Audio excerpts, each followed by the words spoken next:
dekat, penuh kasih sayang, takkan pernah engkau biarkan. Kalau nanti di suatu pengadilan Allah, kita ini akan ditanya terhadap apa yang kita lakukan ini. Pasti Allah berfirman di dalam surat Yasin 65. Saya yakin di antara kita ini banyak yang hafal. Al-yawma nahtimu ala afwahihim wa tukallimuna aydihim wa tashhadu arjuluhum bima kanu yaksibun.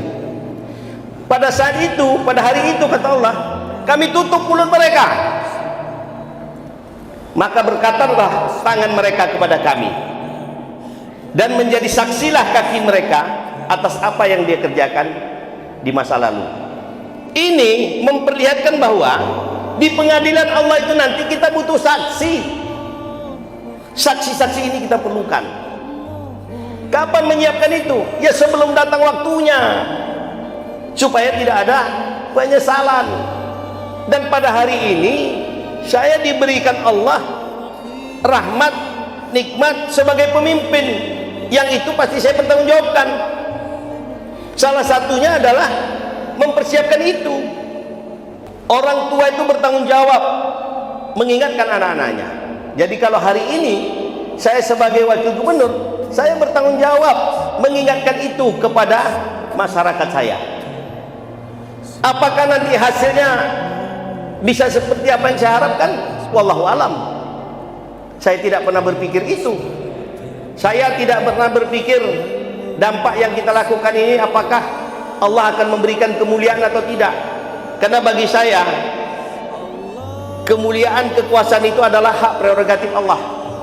Itu sudah Allah jelaskan secara nyata dalam surah Al-Imran 26. Kulillahumma malikal mulki tutil mulka man tasya wa tanzilul mulka mimman tasya wa tu'izzu man tasya wa tuzillu man tasya biyadikal khairu innaka ala kulli syai'in qadir.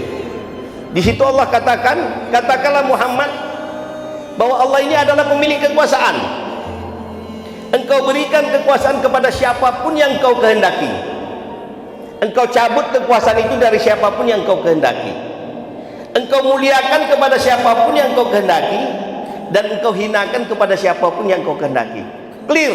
Artinya kekuasaan dan kemuliaan itu adalah hak prerogatif Allah, bukan hak kita.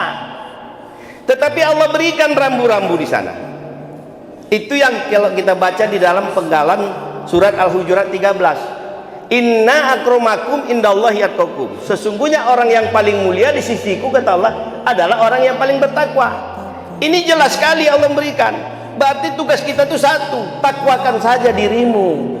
Tidak usah sibuk mencari kemuliaan. Ketakwaan itu kan sederhana sekali. Lakukan apa yang Allah perintahkan, tinggalkan apa yang Allah larang. Menuntut ilmu seperti hari ini, hadir pada acara-acara tausiah dalam forum keilmuan, ini juga merupakan sebuah kebaikan yang Allah perintahkan. Lakukan saja. Apakah dampak dari kita melakukan ini? Setiap hari kita melakukan kebaikan, Allah akan memberikan kemuliaan. Itu hak prerogatif Allah. Jangan kita bangga ketika kita duduk di suatu jabatan terus kita katakan itu semua sudah berkat Allah, artinya dapat ridha Allah. Belum tentu. Izin Allah mungkin iya. Fir'aun itu dapat izin Allah, tapi tidak pernah dapat ridha Allah. Setan itu minta diizinkan Allah. Ketika Adam sudah diciptakan, hai para malaikat dan jin, sujud engkau kepada Adam, dalam arti memberi penghormatan. Semua malaikat melakukan. Tetapi ada jin yang bernama Azazil, dengan congkak dan sombong dia katakan, ana khairum minhu khalaqtani min nar wa khalaqtahu min tin. Kalau kita terjemahkan secara bebas kurang lebih, mana mungkin ya Allah engkau minta aku sujud kepada Adam? Hebat aku lagi, aku kan kau ciptakan dari api, sementara dia dari tanah. Di situ Allah marah, terkutuk engkau, kata Allah. Di dalam Al-Quran dikatakan begitu. Tidak pantas engkau hidup di sini, pergi engkau dari sini. Itu ada di dalam Al-Quran. Tetapi apa yang terjadi? Sebelum dia pergi, dia katakan kepada Allah, ya Allah, kalau memang kau menganggap aku ini sesat, memutuskan aku ini sesat, beri aku penangguhan sampai umur panjang, sampai akhir zaman. Diizinkan Allah, tetapi tidak pernah diridhoi Allah. Sekarang yang kita ingin cari ini sekedar izin Allah atau untuk mendapatkan ridha Allah. Ini yang menjadi persoalan. Sekarang kita mau pilih yang mana? Kenapa kita tidak bisa cerdas dalam hidup ini? Toh pada akhirnya apa yang kita lakukan nanti akan dipertanggungjawabkan di hadapan Allah. Oleh karena itulah, dalam berbagai kesempatan saya selalu mengajak, karena saya yakin ajakan itu merupakan bagian yang nantinya pertanggungjawaban itu akan ditanyakan kepada saya sebagai pemimpin. Dan saya juga berupaya untuk selalu melakukan itu. Sampai kapan? Sampai insya Allah ketika Allah menjemput. Karena tidak ada cara lain bagi kita untuk mempersiapkan diri adalah mempersiapkan diri yang sebaik-baiknya, sehingga nanti ketika kita sampai di pengadilan Allah, saya berharap semua yang ada di dalam masjid ini kita dipertemukan kembali di surganya Allah. Amin ya rabbal alamin.